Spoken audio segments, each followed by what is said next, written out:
As a Hmong woman mental health professional, one of the most encouraging moments is when a fellow Hmong woman mental health professional reaches out and says, "Let's collaborate." Crystal has been so supportive of my passion projects and is such an amazing partner in bringing our shared interests to the forefront of autism awareness in the Hmong community. Service coordination is such a valuable asset and resource for all families. Tune in as Crystal shares how Milwaukee County Children, Youth, and Family Services supports their community.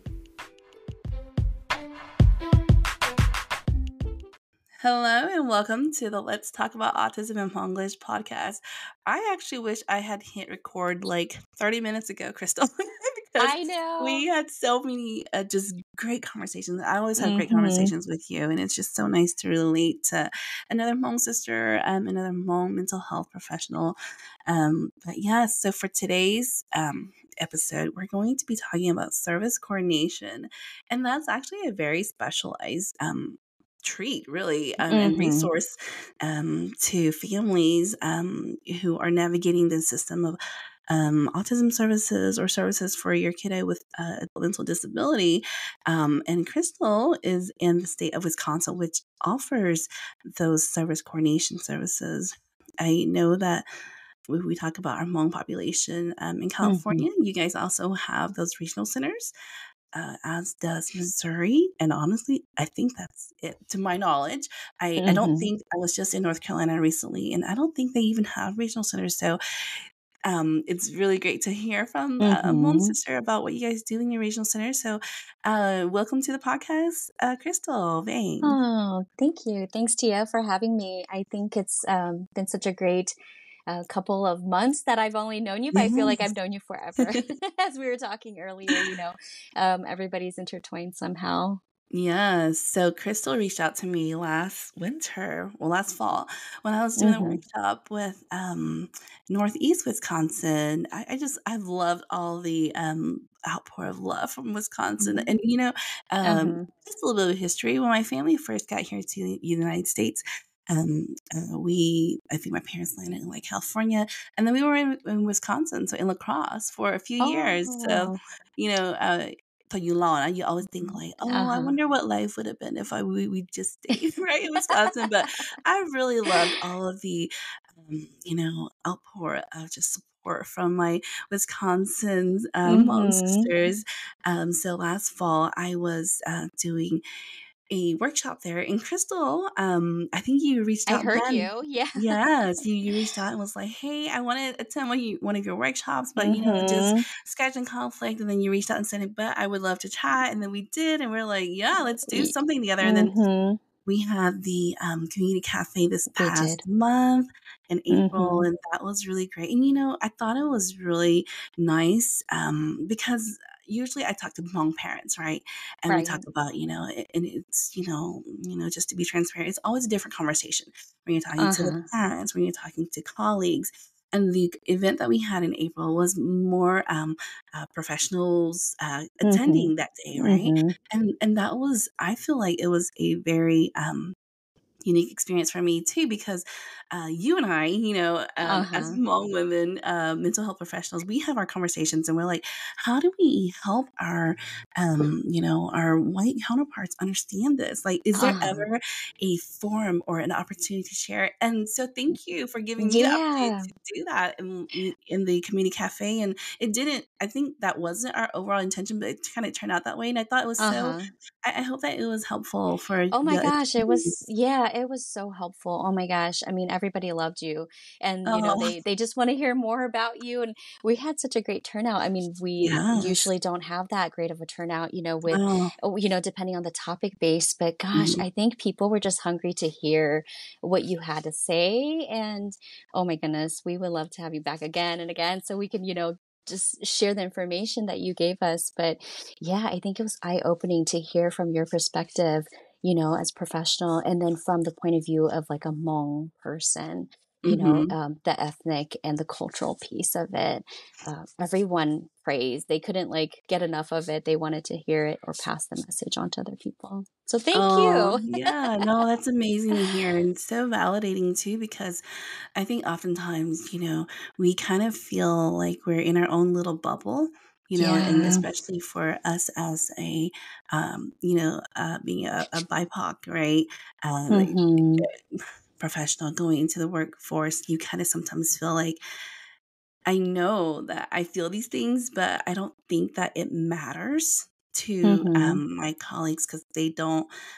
It's hard to understand, right? Unless you Mhm. have that live experience, and to have a workshop where they were just like really interested in hearing what that experience was like, so that Right. they can then apply it to how they go about and do their job, right? Mhm. That Mhm. was really, really a really great opportunity. So thank you. And whenever we talk about, just supporting our Hmong families, it's just so great when chatting with you to hear like, okay, I'm not the only person who feels this way or who Yeah. feels this motivation to just want to do something, to do more. So Mhm. I always say like the individuals who come into this field, like, and, like people don't believe when I say like, you guys, like nobody gets into this field for the money. We are not here for the money. No, we're We not we here. are here because we want to help people. We want Mhm. to, impart support. And it Right. takes a certain person and personality to get into the field. So, Crystal, tell me what brought you to the field of human services and particularly, that is now a service coordination in the early childhood sector. Yeah. Well, so I have always been passionate about, working with people and especially working with young children. So, just that passion in like learning about their development. And really, I'm just passionate about serving people who are underserved, right? And, Hmm. especially when we talk about like our Hmong population, that's, one of the reasons. But I mean, all of my teenage years, I volunteer as a caregiver. I was a Yeah. teacher like for my local church and ministry programs, and then throughout college, I was like an avid nanny, college professor for my college professors, friends, Hmm. family. So like I've always involved myself with like families and, just people with young children. And I just feel like, after like, well, with my education and that piece, with my knowledge in child development, so that really led me to like understanding how to support parents and caregivers, Hmm. right? Then my dream to being a teacher for children grew, I worked in the child care center. And then over time with confidence, working with children, my knowledge grew working with parents. And then I started working with adults more. And that became like the primary, working and teaching alongside adults about children. So I just really believe like in being that advocate for them. And that's really what drew me to growing in this field and seeking for like more understanding, more knowledge. And yeah, and then finding this field in human service, I just enjoy connecting with families and being part of their journey as they like seek for supports. Definitely takes a very special person to understand that side of it, right? But then also understanding how tricky and tough it can be to work with families, Mm-hmm. understanding Mm-hmm. what they're going through because, it's tough. So whenever I meet others who are like, that is their heart and soul, I'm like, you are just amazing and such a good Mm-hmm. spirit. And I think your background is in early childhood and human development, Yeah. right? Yes. And Mm-hmm. you have your graduate degree in what again? So I have my graduate degree and my bachelor's in human development. So that, and then I also went on just last year, I received my certificate for the family and infant early childhood mental health for their capstone program. So Oh, that was nice. quite a quick journey too. Yeah.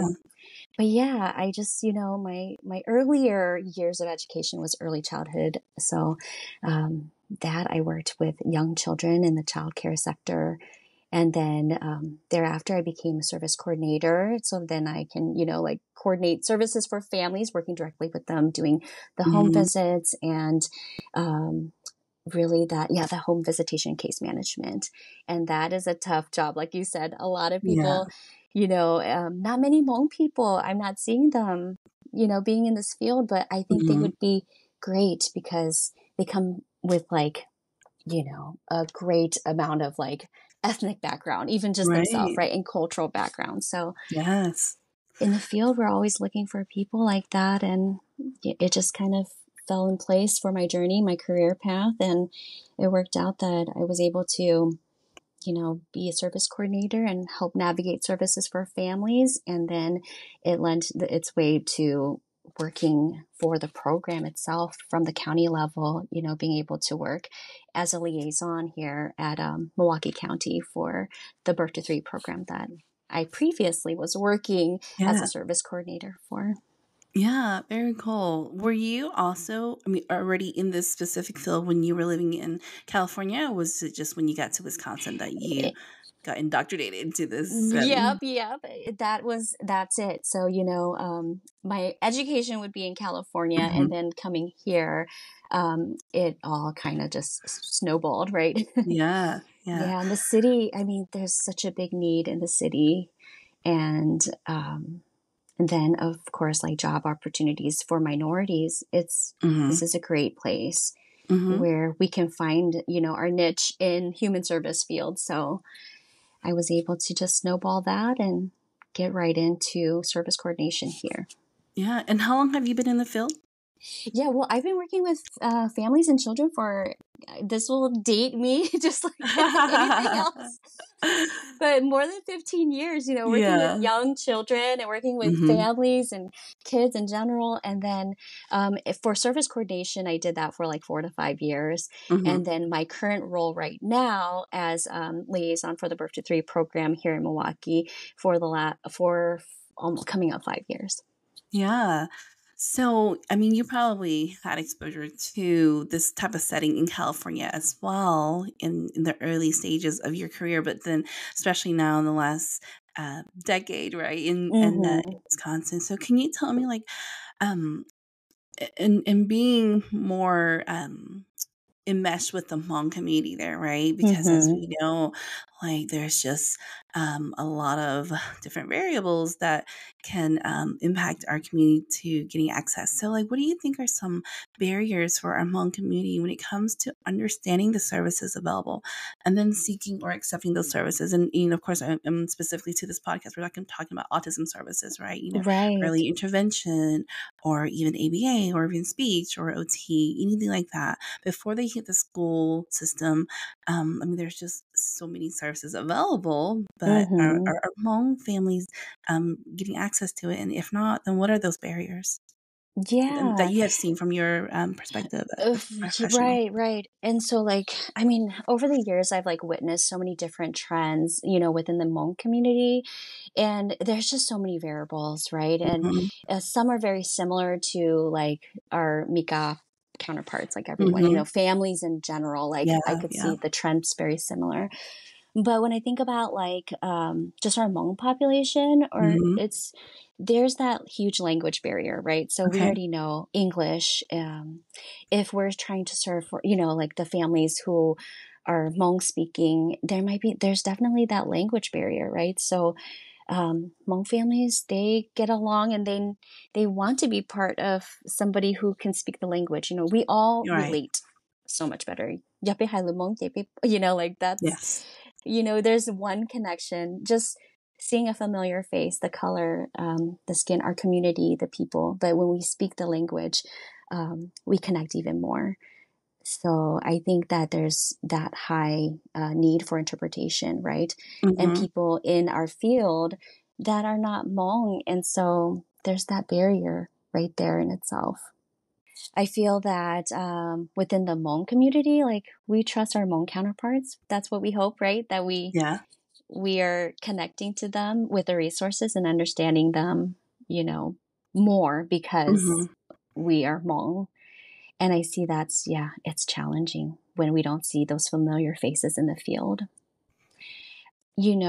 They're just not understanding the program. So one, if it's a language barrier, right? But then Hmm. two, just not understanding what the program is all about, right? Yeah. What is early intervention? What does that even mean? Hmm. And then when people hear the words like disability or autism, Hmm. that already has like so much stigma and bias in Yeah. itself. So I think like, you know, I think those like words right there alone is already shutting people out. And so Mhm. it could be that families are just trying to figure out, like, you know, is it that or is it not? But early intervention, it's not a diagnosis, right? Right. It's it's just support, Mhm. and that's the first step to finding if there is or not a diagnosis. So, Right. um, yeah, I think understanding the program, and that could be an overall thing. Yeah. So when I was coordinating with the Northeast Regional Center, one of the Mm-hmm. things that, and I don't know if you know, my friend up there, Nico Mongyat, yeah, her name's Kajua. Uh-huh. She was up there and she's no longer there. But when I was putting together like marketing stuff, she was like, okay, Tina, so we need the English and the Hmong version because everything that we put out, we have to have both. Well, actually, three, right? English, Spanish, and Hmong. And Uh-huh. I was like, oh, girl, I need help. You know? I was like, I'll just Google translate Yeah. it, and of course, so it all comes down to like I agree, it comes down to are they able to understand and read the literature, read the information that you're sharing? Mm-hmm. If they cannot hear it, can they read it? Right, that's like the bare minimum that we can do. But then also there's been a lot of trouble and issue with using something like Google Translate, right? If you're a Hmong person and Mm-hmm. you just, you can read, but kind of like me, okay, I'm gonna kind of tell myself here, I can read well, but I cannot write as well, and so I I do cannot rely, write. It's okay. I'm with you. yeah, I rely on Google Translate and my husband, which is funny because my husband can read, no, no, read, I'm sorry, read and write well, but I kind of give him a hard time. I say, but you cannot speak it well, so we have different challenges, and so I rely on him to help me when I'm writing. And Uh-huh. so when I use a combination of that to put together my flyer, there have been some items put out there that was you could tell it was Google Translate was used and it was Google. not done well. It was like straightforward because the Hmong Mm-hmm. language kind of tricky, right?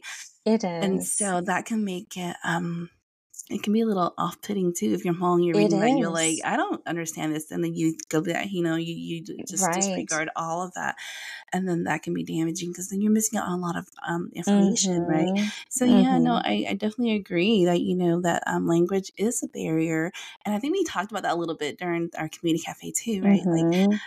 is it enough just to hire then interpreters, right? Sure, you Mm-hmm. can there's so many, like, interpretation, agencies and companies that services out there, Mm-hmm. a lot of things get lost in translation if you don't Mm-hmm. have proper Mm-hmm. interpretation services either, right? But then the thing Yeah. is that we rely on that though for the parents who are Mm-hmm. willing to receive services, who want to seek services, and then they get Mm-hmm. interpretation services that person does Mm-hmm. not have the background to understand what is being communicated, and especially with a diagnosis like autism where it's so great already, Oh yeah. all of the characteristics, all of the history, all the diagnosis is Mm-hmm. so great that it, and we talked about how there's just limited terminology. Like when we first met, Mm-hmm. that was the one of the big things that we talked about. How like for us as Hmong professionals, how do we go into homes and hai lu Hmong hai lu Hmong tao ma da shi to hai Uh-huh. lu Hmong saw autism or saw mental health or saw developmental disability, right? Yeah, there So is none. and so you just try your best to more um, to make sense, but then it really, at the end of the day, you wonder how much they really understood of what you were Yeah. trying to relay, right? And Mhm. Chris, I'm be honest with you. There's a lot of like feelings of imposter syndrome when you're navigating this because you're like, I know the Hmong language and I know the English language, but why can I not connect the two? Why is this so Eh, difficult? Because depending on the mhm. message that I get across, that either encourages that family to get services or it discourages them because Yeah, they're like, I have no exactly. idea what they're talking about. It's actually Mhm. what they said sounds terrifying. Right. Y'all. You know what I mean? Uh-huh. Because if you had to, because of the diagnosis, you qualify for up to 40 hours of Uh-huh. services in your home, and you're like, you're a Hmong parent, you're like, "I don't want anyone in my home for 40 Right. hours a week." I had the same experience like that with an experience that I had for interpreting like school services for a Uh-huh. family, right? So like when I was doing service coordination and we support families throughout the whole program, like for early intervention, but then we also transition them to school and then we help navigate that IEP, individual education plan for them. And this Hmong family, they're so sweet, but here I am with my broken Hmong trying to navigate the resources for her in Hmonglish, basically, Mhm. because there's no term. And, you Yeah. there's like, how can we connect the two? And we're just so lost at the limitation that we have. I mean, thankfully, yes, it worked out really great for them, but Mhm. it is scary. There's services out there. It seems overwhelming. And if we're not explaining it clearly in Hmong to them, it's going to be put off. So, Mhm. I yeah. mean, like you said, yeah, like chỉ tập tỏ là yeah, là bởi thì ít nông mong là like ít one Mm-hmm. person um that's recommending the service that they usually just shiminji, right? They're Yeah, more that's our likely to hope. be like, Uh-huh. okay, well at least try it. Honey, the idea can service a Uh-huh. she do Your like Ojong. uh Mm-hmm. but then I have also heard the opposite side where, we have some home Mm-hmm. professionals who kind of take advantage of the system Yeah. and may not be providing really great service because, oh, yung Mm-hmm. honky, like, yung tama, and it's like, oh gosh, come on, Mm-hmm. guys. We have to still Mm-hmm. do a good job, right? And do We right by do. our the individuals that we serve. And so it's kind of Mm-hmm. it's a tricky, it's a slippery slope. And I hope that, Mm-hmm. as we we were talking about how do we prepare the next generation of Hmong mental health professionals to be better Mm-hmm. equipped, and I don't know how we're going to do that I because don't know. It I is hard. I mean, in your last conversation we had at that cafe, the community cafe, you talked about hand holding and how important that is.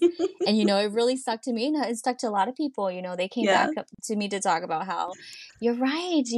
I don't know what I was thinking. I was just going to explain everything and leave out the door. But no, it takes more for big and home families. We need to step it up and hold their hand. There's a little bit more holding hand to make sure they Yeah. get that. Oh, wow. That's just sometimes you think that term, it may sound a little bit like you're coddling them, but it's actually really different. It It's is really, different. it's really kind of keeping them accountable, not because they're not Mhm. they're not capable of it, but because um they're it's so new that It is. if you they need that boost of just assurance that this is Mhm. okay, this is Yeah. definitely, you're making great choices for your kiddo and Mhm. the service is legit, right? We're not like, Right. I think a lot of maybe that mistrust of the system is that, try each other, she her or Mhm. like, oh, they're gonna charge us later, maybe, right? I'm afraid Mhm. that if Mhm. we talk to them that each other sabi-to, stuff like that. And Yeah. maybe that's happened in the past, but just assuring them that, this is a Mhm. program and we're really here to help and support. And but it's Mhm. just it can be overwhelming too, we talk about like the level of Yeah. paperwork that comes in with all of this, right? Like, yeah, Mhm. sure, service is for free, but it comes at a cost of your time filling out all the paperwork. So, you do feel overwhelmed. And so there is a little bit of hand holding. And I'm really glad that Mhm. even that simple term could, help, maybe change the way that they Mhm. provide services. So thanks for I think sharing that. I'm so. gonna have to use that term more often. You should. Yeah, I Yeah. think it's great. Yeah. It's validating if anything, right? Yeah. Because Uh-huh. I feel like it's validating to them. Hand holding is more like, I'm like you said, it's a journey that no one's ventured, right? Maybe that Mhm. family's ventured for this is their first journey there. And so, I mean, if I was walking in the dark, I would want to be handheld too. So, Yeah, for yeah. sure. So, we talk about how important early intervention is, right? And so we talk Hmm. about the limitations, the barriers. So, can you give me like a sample of how you would, how we can improve our, despite the lack of terminology, how we can improve what we are saying so that we are able to effectively communicate the sense of urgency to parents of young children. Because I think, especially when they're under 3, right? Your primary target is the birth Mhm. to 3 age Mhm. group. And it's a tricky time, right? Especially for our Hmong Mhm. parents when Mhm. traditionally, and even for myself, right? Even as much as Mhm. school, talk about it and very open about it with anyone I meet, and especially with my parents. I have 3 kids. I have always been very, Mhm. open about how my parenting style is with my parents. They're still very traditional with me. They'll still tell me, Mhm. Mhm.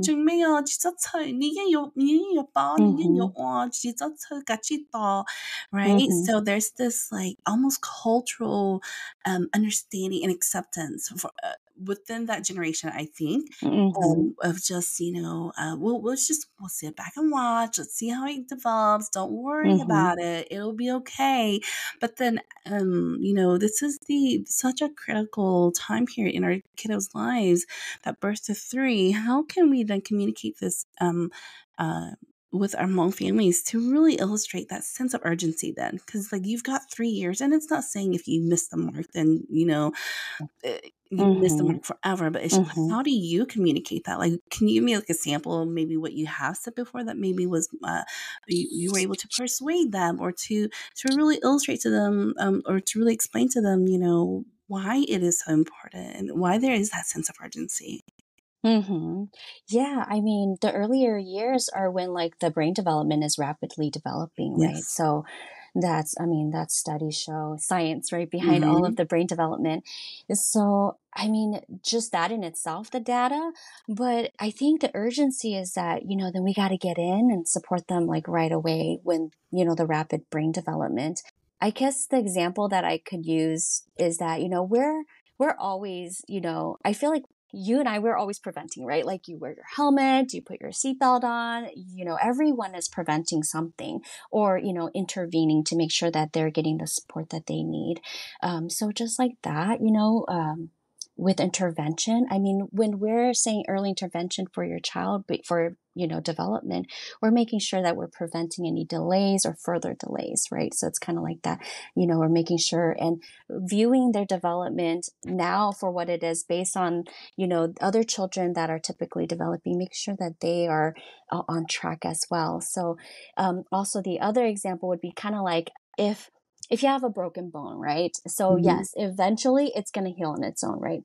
But if it's detected earlier, and with proper care, then the bone is reconstructed and it heals back, it connects back to the muscles and everything. Mm-hmm. And you hope that it's going to, have a better chance of performance. Like, it's kind of like that, early detection, making sure, when you detect, and you can intervene in the speech therapy, right? Services, you're making sure that you're guiding that, the speech and language development so that it's getting the best, support so that later on, it's going to function at its highest performance. So really early detection is that we do it all the time. So why are we not doing it with our young children, right? And their Right. brain development. Yeah, there's just an urgency to do this earlier than later. And I think the hardest part and the barrier is that just like our cultural upbringing, right? Oh, we'll just wait it out. Mm-hmm. 到个你准备没有，就 Mm-hmm. and Mm-hmm. but a study shows that that's actually not the case for young children. The Mm-hmm. case is to intervene and support Mm-hmm. them right away, right? So they have the best start. That way, there's a less of a larger gap. Because if families are waiting till they're older in school age, which a lot of times we hear, right? Oh, talk new by school Mm-hmm. ma lama pa Mm-hmm. but there are programs for families, young children, and not many families will know that, or families are just unaware, or either maybe they do want to wait till school, whatever the case is. But if you're seeing a difference with your child's development, the earlier detection, the earlier you find and support, that's going to give the child the best start so that when they do go to school And if they did continue to need services, that transition to school is also going to be a little bit smoother too, so that they can get those services right away when they're in school. If they start without services in school, then it's going to delay that time already itself. So, Mhm. there's going to be even more of a gap for the development to bridge that gap. So, I think you brought up a really good point. And honestly, for me, because I'm so like autism focused, I lose sight of the fact that early intervention in the birth of three program that you receive, really, you guys deal with all of the things, right? Not we just do, autism yeah. specific. So even if it is autism, right? It would be worth it just to continue to keep track with, what the Mhm. recommendations are, because a lot of times, depending on the first one, you don't know, right? Yeah. You can be around other kiddos, but this is your first kid that like you are their that is your sole Mhm. responsibility, and you don't Mhm. know. Well, the programs allow you guys to be able to have a reference point, and say, Mhm. hey, at this stage, they should be able to do, some of this. And so there's always a little bit of a grace period. Like, if they're lagging Yeah. on a few things or if they're advanced here, but generally this is what we want to see. And sometimes it could be something that is medical, maybe Nujinolu, For right? sure. Eh, Mhm.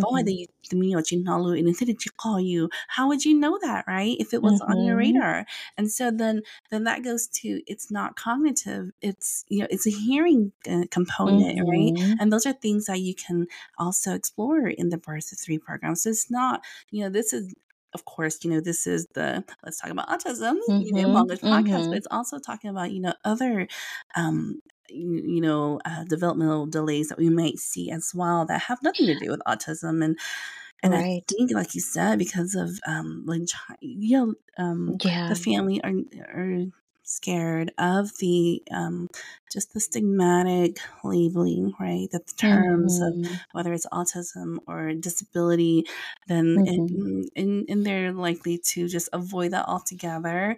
I think that Mhm. you miss out on a lot of opportunities to kind of figure out, like, maybe it's just a speech delay. Well, we can help with that, right? Right. With speech, Mhm. or maybe there are some sensory needs, and all of these can be, independent of autism, so Mhm. like, Mhm.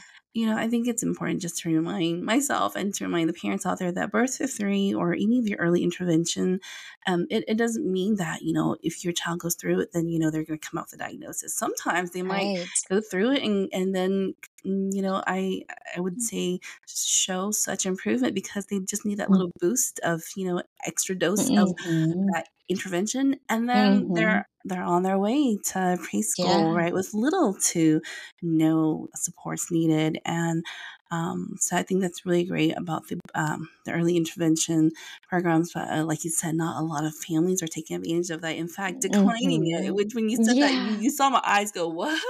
I Yeah. didn't even realize that. I guess Mhm. you could do anything you want. You can decline, but Right. it didn't even occur to me. I'm so like, knee deep into this what Mhm. I do, that I'm like, people are declining this? Mhm. What? But yeah, I guess that is true. Yeah. Yeah, 嗯哼，人拆走了，人拆走了，you had to, no, we're not going to do it. We're just wait. uh-huh. So We'll just yeah, wait. Yeah. I mean, yes. and even though families do decline, like, I want people to know that there's thousands of children actually receiving services. So just Milwaukee alone, I mean, we serve like 1,300 Oh wow. families, Mm-hmm. children, individuals. And so, I mean, that number fluctuates back and forth. It used to be higher before, COVID, Yeah, and it's kind of like dwindled a little bit down, but it also is increasing. So it kind of goes up and down, yeah, um, depending on, I guess, the birth of children and sure. everything else. But yeah, I mean, people are not alone in finding intervention. And, especially our Hmong families, who are thinking like, why is my child, a little bit different or have a delay? Should I wait? I would say, like, it's better to act now and intervene, like you said, finding the supports because maybe they need that boost. And, or, it's better just to give them that support. And later on, if they need to continue, that there's a smooth transition into other services.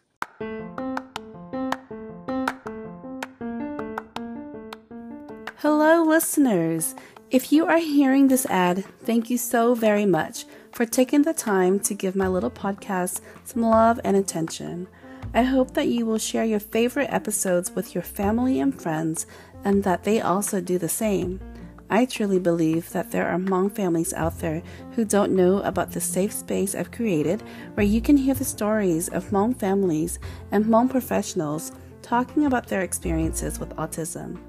This podcast is produced by Thea Lee Consulting LLC. I'm Thea, and I wanted to take a minute to invite you to check out another passion project of mine that was recently launched. I created an online course entitled The Lifespan of Parenting Your Child with Autism for any and all parents who have a child with a disability.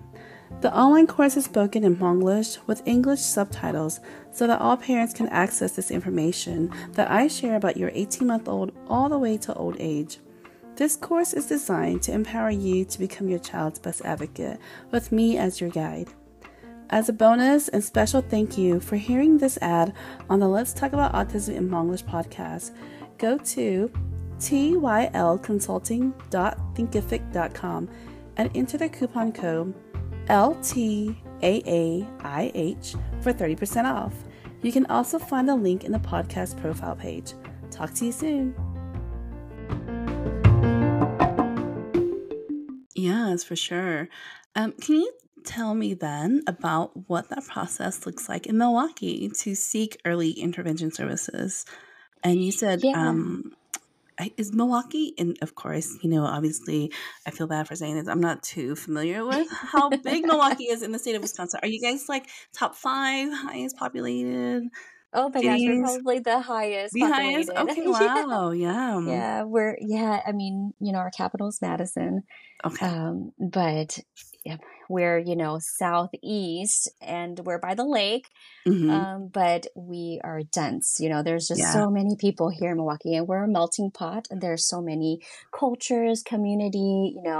We're one of the highest populated. What is it? People from we accept people. Well, my immigrants. Mm-hmm. The population for immigrants. We're one of the highest city that or state in Wisconsin to accept Mm-hmm. families overseas. But yeah, I mean, for Milwaukee County, we practice the no wrong door approach. So this is where we can connect families no matter what service line they're in. So families who Okay. come to Milwaukee County for support for human service supports, they call the line and they can get connected to any service through that one phone call. We can support them. So like say a family may have come to us because of early intervention, but they also need adult support or Mm-hmm. support for their teenage child, or they might need like a home support for rent assistance or something like that. We can connect them as a service coordinator to other programs within the county. So that's called the no wrong door approach is what we do. But yeah, families can come, and for referrals for the children's program, then they just call the phone line and make that referral to us. They can also go on our website. I don't know if we can tag all this Yes, information later, but absolutely. yeah, they can just come to the website. We have a Facebook for us. The Facebook is Milwaukee County Family, Youth, and Children's Services. So yeah, they can find us anywhere, and making referrals pretty easy. And once they do that, so for the program for birth to 3 specifically, if they make that referral, then we at the county, the administrative staff, we process that referral, right? So your child will, the information will be received, and then that information is then passed on to a contract provider. So Milwaukee County contracts providers in the county to carry out the frontline work. So to do that therapy services in the home, to do service coordination. And we have 3 different agencies that we're contracted with. And so with that, we distribute those referrals to those contracted agencies. And then the service coordinator will be that point of contact, which will navigate the services for the family and then call the family, set up the appointments, get more information, sign consents. And the Birth to 3 program is free for them, at no Mhm. cost for the families, right? the logistics will be shared like during that phone call and intake and everything. If you're worried about finance and everything, but majority, I mean, evaluation and screening process is free. So families can get the screening done for their child to see where they're at with their development.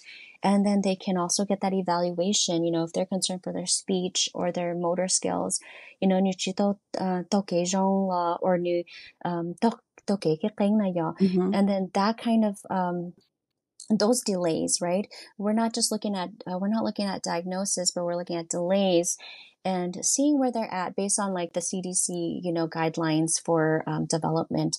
We use those guidelines, but we also use the ages and stages questionnaire, which is like just a questionnaire for families. That's called a screening process. Mm-hmm. And so we're screening them to make sure, based on that developmental screening, if they would be recommended for further services and evaluation. And then once that enrollment found eligible, then they can start therapy. So therapy can be anywhere from speech therapy, occupational therapy, special education, physical therapy, vision and hearing supports. I mean, there's just a variety of things. Whatever the family needs is really, and whatever the child needs, that's Yeah. the intervention piece. That's awesome. I think, like I said in the beginning of the podcast, the states that offer this service coordination as part of their regional offices, Mm-hmm. like you guys are so blessed because I've seen parents in the state that don't have the regional centers, and you are your own service coordinator, right? Like you have to go on the web and find out what's available, and then find out who you get a call, Oh. and then join all the mommy groups and find out, oh, go here, go there, and then you meet people who have been doing this, service coordinating for themselves for years, Mm-hmm. and they're like, I didn't even know that existed, and it's just so tricky when Oh. you are in a state that doesn't Mm-hmm. have that. And we briefly, I mentioned about waivers and everything. Like there are parents out there. Mm-hmm. Well, the waiver system is a little different because not every state offers it, Mm-hmm. first of all, and second of all, in the states Right. that do offer it, like parents are like, what is that? Like nobody ever told them about it, right? That it would Yeah. exist. So Uh-huh. the fact that, you guys have the regional centers, and it sounds like it's a Mm-hmm. amazing network, you constantly revamping, which I love because I think Mm-hmm. that, as we are, Mm-hmm. human service providers, and we should always be Right. evolving and evaluating how we can better our services. So, um, you know, kudos to all the people who are in a state with service coordination and Yeah, working for with sure. And and it's national. I mean, it's early intervention is a national program, right? mhm, Every state has it differently, like you said. yeah. And in the state of Wisconsin, I mean, there's birth to three in all of Wisconsin. And so any county is the county is responsible for that role. So Yeah. yeah, I mean, I encourage if you're anywhere in Wisconsin, like contact your county human service provider and go through them, and then also like children's long-term support. That's that waiver Mhm. piece, like where they can get Katie Beckett Medicaid support, get into the CLTS program for long-term. Yeah, but, can you imagine being a parent who already was, like, hesitant and reluctant to seek services, and then you get in and you're just, like, compounded with all this information, I and then know. imagine if you didn't have a service coordinator who already has this information with the forms ready for you just to sign. Can you imagine living in Yeah, a state that doesn't have regional centers? Like, it's tough, right? It's gotta be it tricky, is and tough. it just makes this initial piece so much more challenging. So I get it when parents are like, I don't know where to start, and it's like, what state are you in? So that usually tells Mhm. us like, okay, Mhm. what level are we talking about for sports here? And so Mhm. Crystal, when we did a community cafe, you were like, hey Tia, can you bring some data? And I was like, yeah, I love data, but I don't know what data is. And so I had to go and aggregate some, and I'm so glad that I did because it Okay. has really, I mean, as we know, as a even as a nonprofit or even as a for-profit Mhm. company, data is so important because how can we signify that this is a topic that needs more attention, and in order to give it more Mhm. attention, we need more funding, right? And so we looked Mhm. in the presentation. I shared that So we took information from the 2020 U.S. Census Bureau, and then we aggregated numbers of, based on Asians being identified with autism, which was a 5.4%, and then we apply that to Hmong people, right? And Mhm. so according to my data, California is at the top of the list with just by population, right? It's I Mhm. think it was California, Minnesota, Wisconsin. So Wisconsin, you guys are ranked third in the highest population of Hmong people in the United States, Mhm. and so then the numbers just kind of like trickle from there. And so, it's been really great to see so many more Hmong nonprofits and businesses, kind of amp up their community awareness towards mental health in recent years. I Mhm. like social media it's a little beast of its own, but it's great too, Mhm. if you It want is. if you want to be updated, because I see updates all the time and I'm like, that is really awesome. I think just this last week there was like 5 different functions going on, and a lot of them was in your state too, in Wisconsin, which is great, Mhm. right? Because talking about dating ourselves, like gosh, when we were in college, none of this was happening. I don't I remember know. it happening, right? Like, I mean, and I was telling you about how, like, in the early years of college was when social media, like the MySpaces and the Facebooks, like Mhm. really exploded. I don't remember seeing any of these Hmong mental health initiatives happening. So I love it that there's so many of them happening, which is Mhm. awesome because awareness is so important, right? So, Mhm. as a professional who you're tasked to engage in community outreach and coordinate services, like what are some ways that we can help support the Hmong autism community? And first of all, what are the needs of the Hmong autism community in your area that you've seen? Because I just taking science into consideration, I bet if we just pulled a little sample out of Wisconsin, I bet we could Mhm. apply that to California, pockets of California, pockets of Minnesota, pockets of North Carolina, like what's going on, and how can we as home mental health professionals kind of continue to bring awareness and continue to educate and continue to improve ourselves too, so that we can Mhm. be better advocates for other professionals and for parents. Yeah, I mean, this you talk about social media and everything like that. Hmm.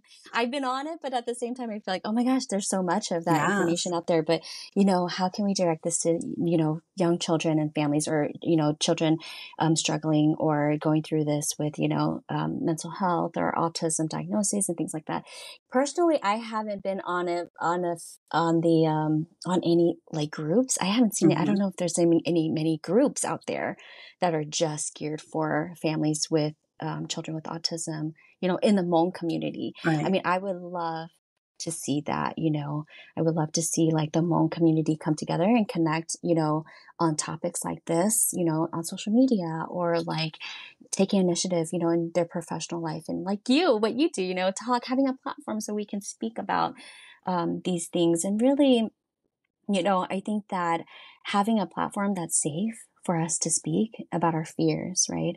Our doubts, future ambitions for our children and our family. I think that Hmong people, we all need that. Our young people need that too. Hmm. Um, and if that's where like us as professionals now doing it, we need to continue that effort, right? The initiative to continue to have that space for us and our families, for our young children, for our young adults who are now going to go into the field, to have a place to start because we didn't, right? So we Right. are trying to steer this boat into the wave the Yeah. unknown charted areas.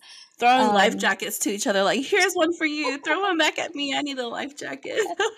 I know. It's hard, right? And finally, we're kind of, in safe waters, like, Yeah. okay, I think we've sailed a little bit over those waves. Let's give, the buoy to someone else. Let's Yeah. go and um, get them on board with this. So, yeah, I think platforms like this, initiatives in the mental health field, to continue education in the mental health field, and especially working with young children with mental health issues, talking more about it as professionals. And I think, just trying to figure out a balance between like personal and professional, right? We kind of talked that like, oh, Mhm.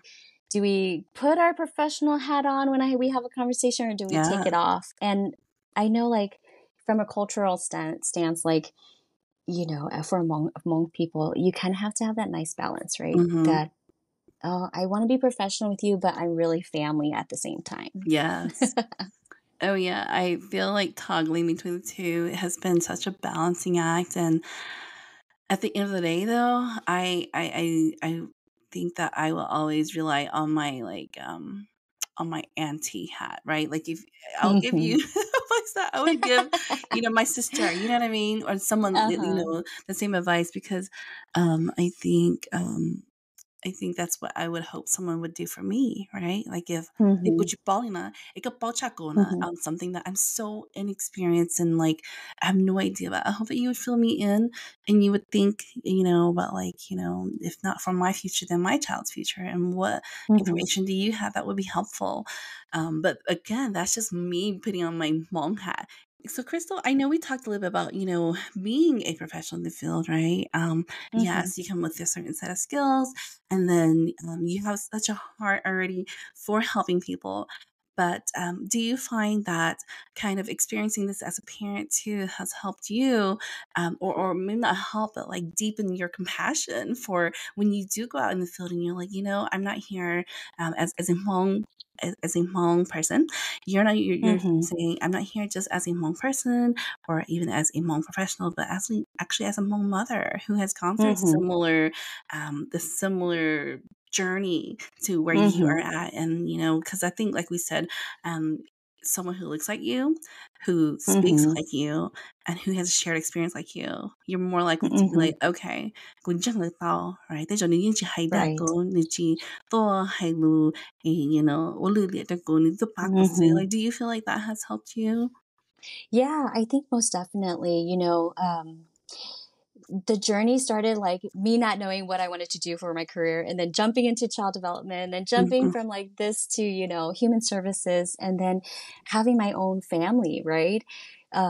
So I guess like the field has blossomed in itself. And I have 3 children. I have 3 girls, and it's busy in the home. Yeah. It's so super busy. But my first daughter, that was the most challenging because you don't know. You just thought, first time mom, Yeah. so you don't know everything. And even though with the books, like your history books about child development, I went through all that. Like, and when I had my child, I was like, what in the world is this? You throw those, you say you would never do this and you throw that book away, Oh, right? yes. 100%. Yeah, it's out the window. You're like, I'm going to always practice this. Well, that's out the window. Mhm, mhm. So, yeah, I mean, just alone my first daughter, so my challenges came from my being first time mom and my first daughter. So yeah, I think with that, I mean, navigating resources and services for her really has drawn me to even be more compassionate towards families that we serve and families who are underserved. I'm grateful because I have like all the support, and then just a little bit of knowledge of the services, and the people that I was surrounded by really supported me. But really, yeah, I mean, for my daughter, it started out when she was like 6 or 9 months. And I realized, like, some of her skill sets were like she wasn't meeting her milestones. And it just occurred like much later Mhm. than when I suspected. So I was just like, okay, what do I do next? Um, I did the whole thought process like most families are doing. Parents are like, no, they'll just wait it out. It'll be Yeah. fine. Right. So I waited out a little bit. I waited. And then I still wasn't seeing gains, and I was seeing kind of like it's lower gains, but I want to make sure that that gap is closed. It's not Right. too far. So she just started crawling like at 1 year, at 1 year old, at her 1 year old birthday. she was still crawling. And I was Mhm. thinking, gosh, this isn't accurate.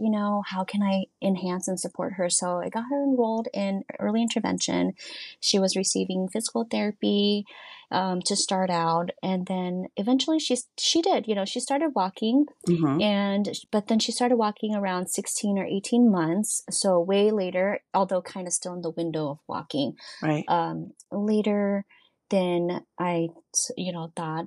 But then during that whole time, then she wasn't vocalizing as much, Mhm. so like she was grunting and pointing, and then she was already 2 years old at that point. So, 18 months, she wasn't really walking well. And then she started walking. So she was an early beginner walker. Then at 2, she started to like grunt more, point, and say a couple words, but she wasn't exceeding to where the expectation for children speaking at 2 years old.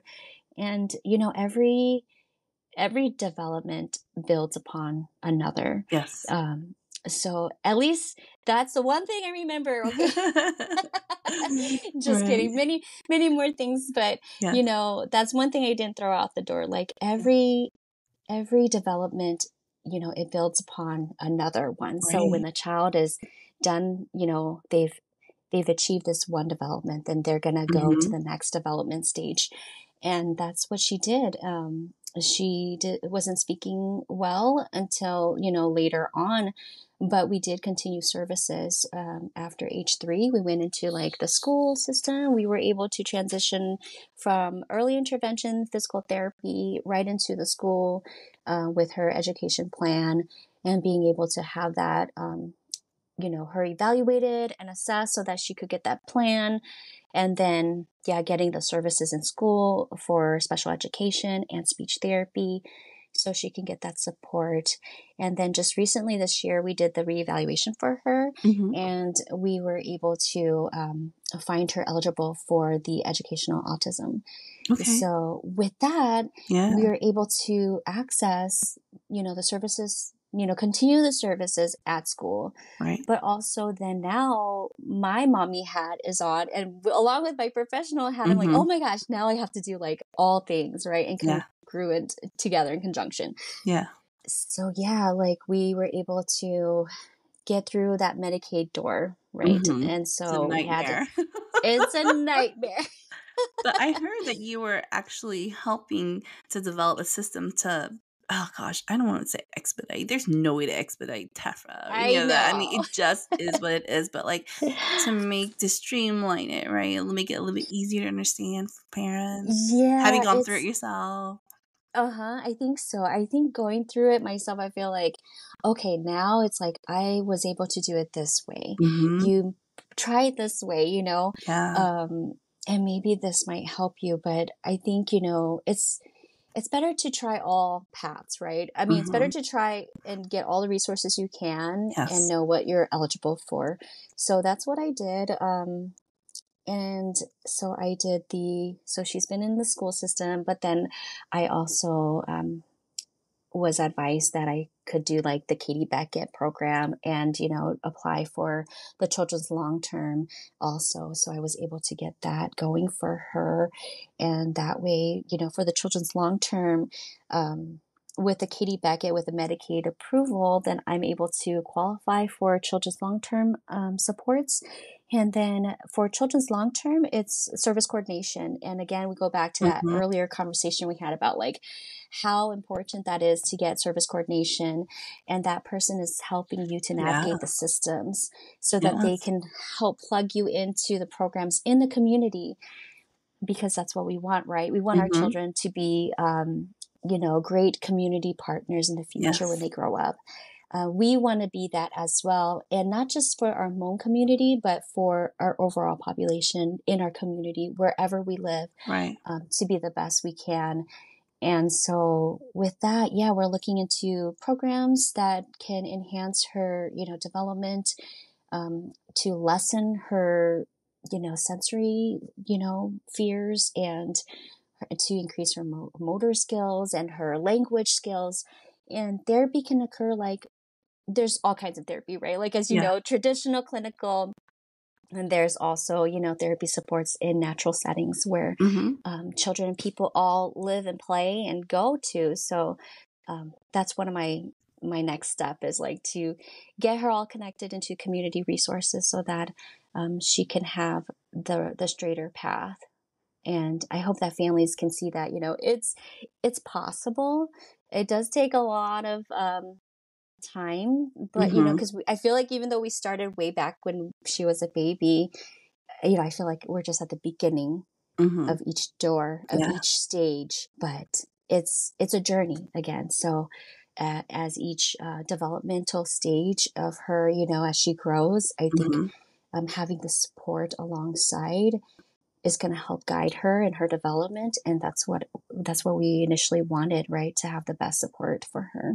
Yeah, absolutely. I love hearing you share that because I think there's just like building that momentum, right? And having Mhm. like the oh gosh, like just like the palate to understand like this is just part of the process of securing services Yeah. is you have to go see people. You have to go fill out so many Yeah. forms and you have to call around. And like you said, at every chapter, it's like new forms, new services, new different things are available. When I was in Mhm. North Carolina recently, one of the great questions that was asked by a parent was, what services are available for my adult child? And it's heartbreaking Mhm. when as service providers, we go, it's limited, right? So that's like a Mhm. widespread thing where we don't have as many opportunities for our adults, once they get to Mhm. high school. But, and then you have parents who are just now jumping on the bandwagon at that time and they're overwhelmed. And so, Yeah. you beat the Lamena, right? If you notice Right. any of those delays, when you get in there and you kind of understand how the system works, it does make for the rest of that process to go, you Mhm. understand like, okay, we just gotta, do XYZ and this is just part of the process. It's not as overwhelming, right? It's still overwhelming, but Right. Mhm. like introduction to the whole process and system of securing services for your child because I don't think that it ever ends, right? Because you're always thinking No. like, Mhm. what does my child need? How do I support that? How can I seek Mhm. services to support me, to support my Mhm. child, right? It's an ongoing thing. Mhm. And so knowing that you have someone out there to help you, like the amazing Crystal and, Mhm. entities like yours that will, pour their heart into guiding you and having that service is just so important. And so I hope that, if this ages well, in decades from Mhm. now, we can look back and go, wow, we have more, states offering service coordination or more Mhm. states, developing these regional center type organizations to help our families because the need is there. Mhm. And then, Mhm. of course we tackled on all these other things like language I barriers and culture and all that, but it's a start. So, Crystal, thank you so Mhm. much for sharing your knowledge and expertise and what you do and just bringing your passion and compassion to this field and just being such an amazing, just sounding board. And sometimes I think it can feel so lonely, even as a professional, because you're going, I see this niche and I want to feel this need, but is the need even wanted? And then I meet people like you and we're having the same like conversations and it's just so Mhm. affirming of, how much that Mhm. need is there and how much work we still have ahead of us. But I feel like, I feel much braver now knowing that, there's, Mhm. sisters like you alongside this, passion to just help our home people. So thank you for everything that you've done. Yeah, no problem. Thanks for having me and thanks for the chat. And, yeah, you're not alone. And families who are out there, Hmong families or Hmm. anyone out Yeah. there, cultural barriers. I mean, you're not alone. This is a walk that we're taking together. There's people out there like you too, Tia, like yourself, where it's a safe space for us to talk about these things. I appreciate the podcast and for having me and all of this time together. Thank you. We'll chat soon. Okay, take care.